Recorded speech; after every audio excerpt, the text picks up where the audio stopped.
Shri Venkateswara gold తాకట్టులో ఉన్న మీ బంగారాన్ని విడిపించి కొనబడును.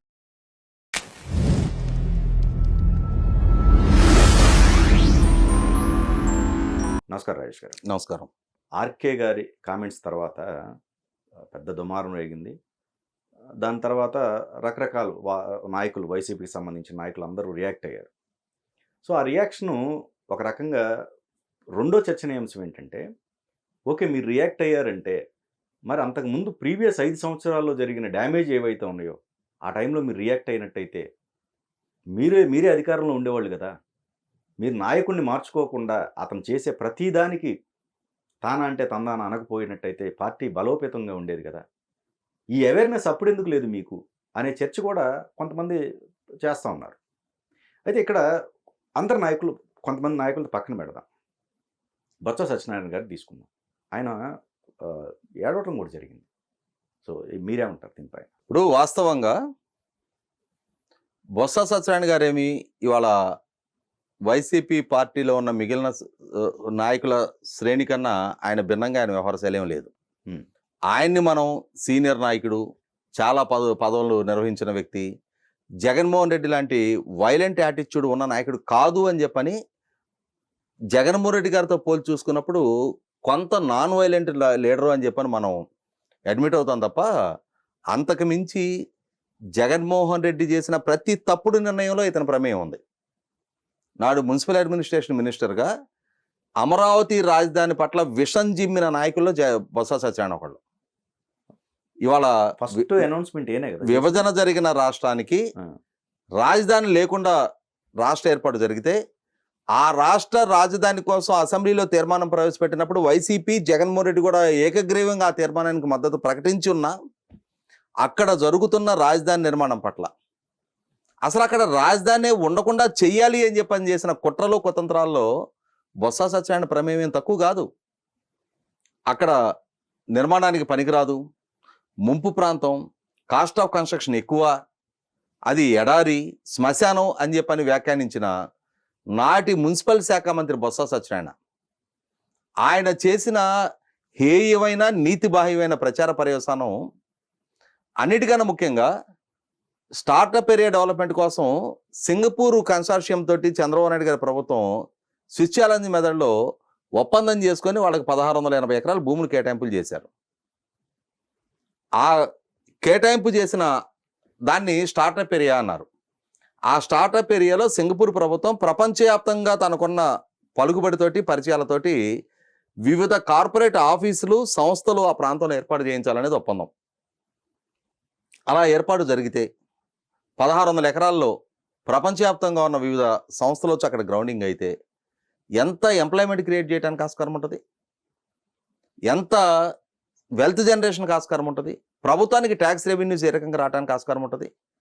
అటువంటి ప్రాజెక్టుని నిలువున మీకు దండం పెట్టి పంపించేస్తున్నాం, మీరు వెళ్ళిపోండి అని చెప్పని ఈ ప్రభుత్వ వైఖరి, ఈ పాలకుడిగా జగన్మోహన్ రెడ్డి వైఖరి, ఈ మున్సిపల్ శాఖ మంత్రిగా బొత్స సత్యనారాయణ వైఖరి చూసిన తర్వాత కన్స్ట్రక్టివ్ రాజకీయాలకు మాత్రమే అలవాటైన సింగపూర్ ప్రభుత్వం ఈ ప్రభుత్వంతో, ఈ పాలకులతో మనం వ్యవహరించడం ఏంటి అని చెప్పని వాళ్ళకి దాన్ని లండన్లో ఆర్బిట్రేషన్ అంటే న్యాయ పోరాటం లండన్లో చేసుకోవాలి అని చెప్పని, ఆర్బిట్రేషన్ ఇష్యూస్ ఏదైనా ఉంటే లండన్ న్యాయస్థానంలో జరగాలి అని చెప్పని ఒప్పందంలో ఉన్నా సరే వాళ్ళు దాన్ని వివాదాస్పదం చేయకుండా వాళ్లే ప్రాజెక్ట్ నుంచి గౌరవప్రదంగా వైదొలిగి వెళ్ళిపోయారు.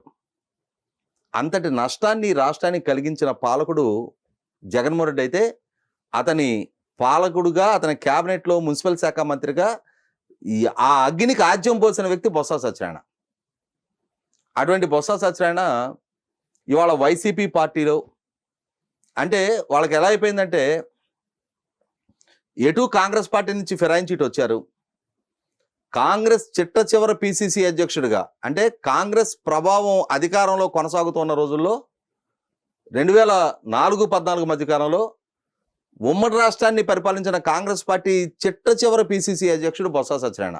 ఆయన చేతుల మీదుగానే నాడు రాష్ట్ర విభజన నేపథ్యంలో నాడు సోనియా గాంధీ గారితో క్రియాశీలకంగా రాష్ట్ర అవసరాల రీత్యా చర్చించాల్సిన అంశాలను దేన్ని చర్చించకుండా, రాష్ట్ర ప్రజల అభీష్టాన్ని గౌరవించకుండా ఏకపక్షంగా రాష్ట్ర విభజనకు సహకరించి వాళ్ళు చరిత్రహీనులు కావడమే కాదు, వాళ్ళ పార్టీని కూడా ఇవాళ కంటికి కనిపించని స్థాయికి ఆ పార్టీని కూడా కుదించి వేశారు.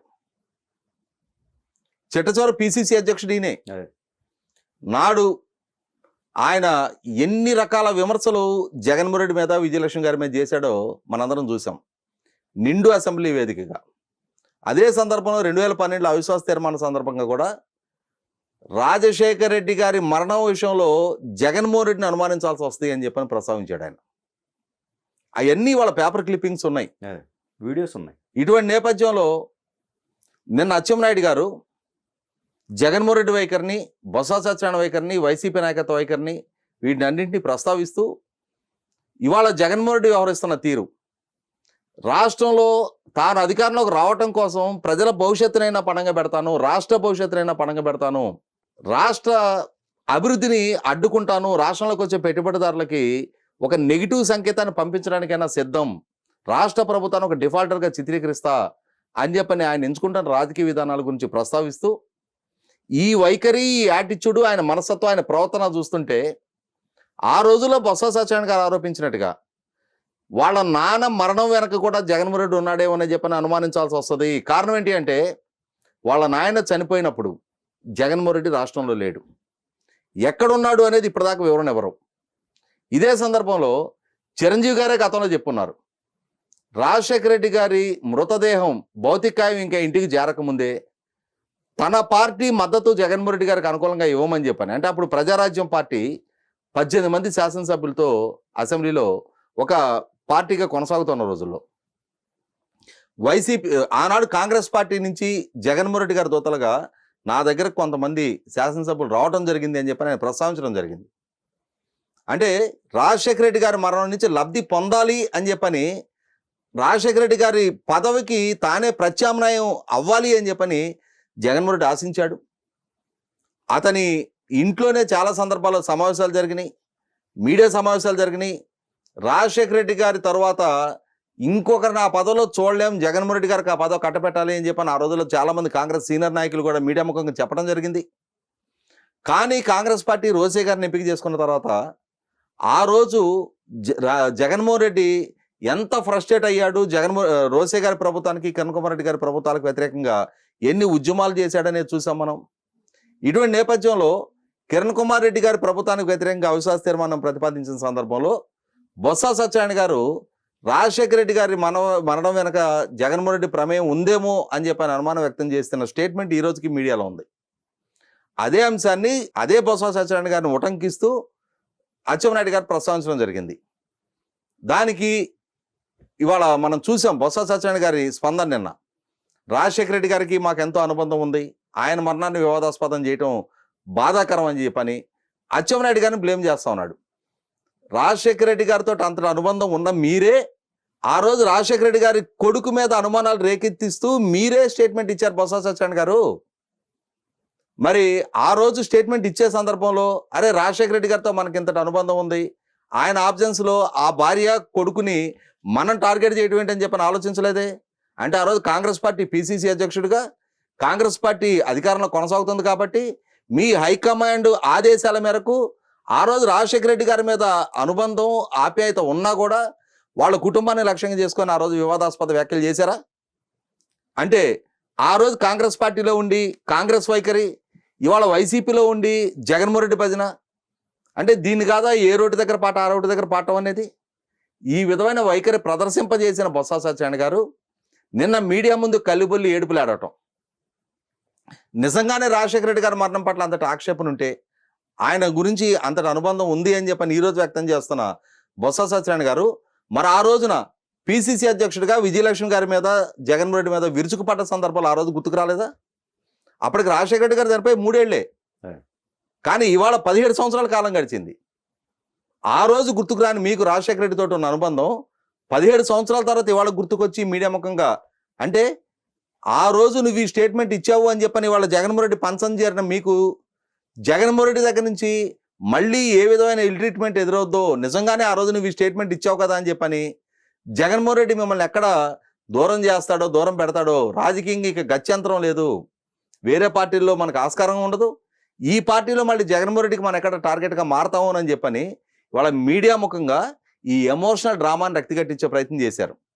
100% పాళ్ళు మనం అంటే ఆయన వయసు రీత్యా, ఆయన అనుభవం రీత్యా పెద్దవాడు కాబట్టి అని చెప్పని మనం పెద్దరకాన్ని మనం ఆపాదించే ప్రయత్నం చేస్తున్నాం తప్ప ఆ పెద్దరకాన్ని నిలుపుకునే దిశగా ఆయన వైపు నుంచి అయితే ఎప్పుడు ఎటువంటి ప్రయత్నం జరగటం లేదనేది వాస్తవం.